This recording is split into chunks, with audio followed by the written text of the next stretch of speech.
Alright, you might think that 2007 wasn't that long ago, right? Well, I'm going to try and prove you wrong with this video. Last time I talked about Hitman 2 from 2018. It was pretty entertaining, but the story in it was totally pointless. So I thought I'd look back at the old Hitman games and see how they told their stories. But then I found a movie adaptation of Hitman, and I knew what I had to talk about for this video. But first, we have to cast our minds back to 2007. The Wii had just hit store shelves. Computer bowling was taking over the nation. Bush was president. The housing bubble was still strong as ever. There ain't no woke culture yet, that's for sure. For God's sake, there are only like 5 countries that even legalized gay marriage back then. Oh yeah, and superhero movies, they looked like this. And Hitman, well, this is what it looked like. So that's the era we're talking about. If you were hired to write a script for a Hitman movie back then, what would you even have to go off of? Other video game movies? So they ended up hiring this guy named Skip Woods. Yeah, that is his real name, by the way. So let's see how he did.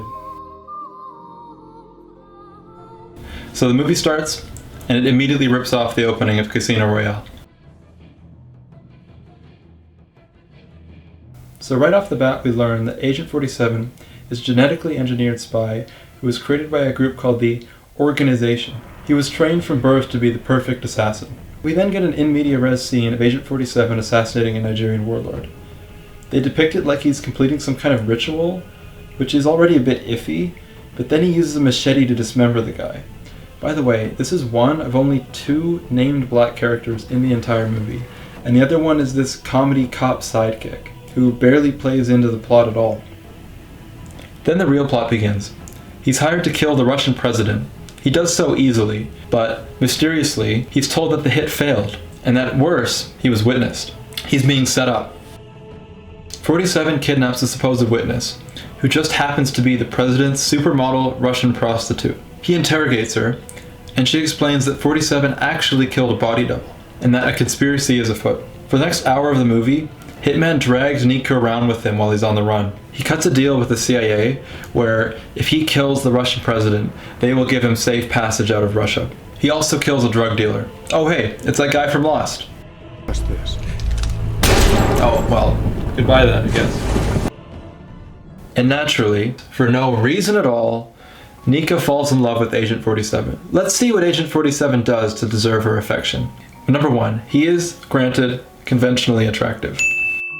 Number 2, he kidnaps her and interrogates her, threatening her life. Wait, there is something.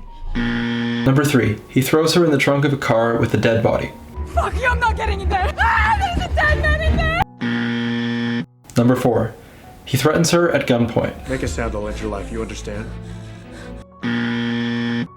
Number 5, he brings her breakfast. Been there for hours! I brought you breakfast. Number 6, he constantly belittles and berates her throughout the movie. I swear I'll Stop never... talking. He threatens to kill her again, making her beg for her life. You don't want to fuck me, and you don't want to kill me.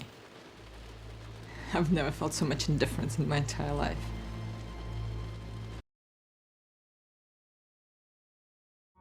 Number 8, he uses her as bait in a blackmailing scheme.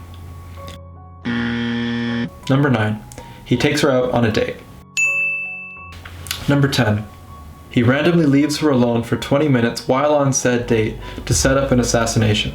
Hey, what'd you do? Eat without me? How do you know I wouldn't just take off? I did. Number 11, while showing off his observational skills, he makes a horribly transphobic joke. The woman sitting 2 tables behind you. What you wearing? With the red hair and silk dress facing you. Yeah. That's not a woman. This seems to please her somehow. 2007. What a time to be alive. Number 12. He suddenly leaves dinner to go kill 4 people in the bathroom while she sits out there waiting for appetizers to arrive. What the fuck? Let's go. What? Now. Number 13. He drugs her in a bedroom.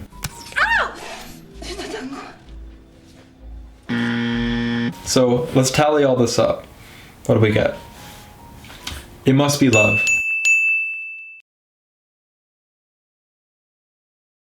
So in the third act, Agent 47 successfully completes his mission. He kills the president, saves the girl, I told you to leave her alone. and safely gets out of Russia.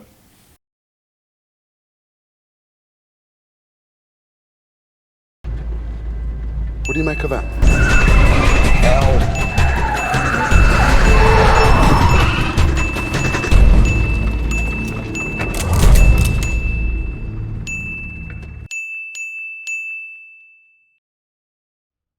Who the hell are you? I'm Agent Smith, with the U.S. Central Intelligence Agency. I need all you men to the rear of that vehicle. You don't have jurisdiction here. We aren't here.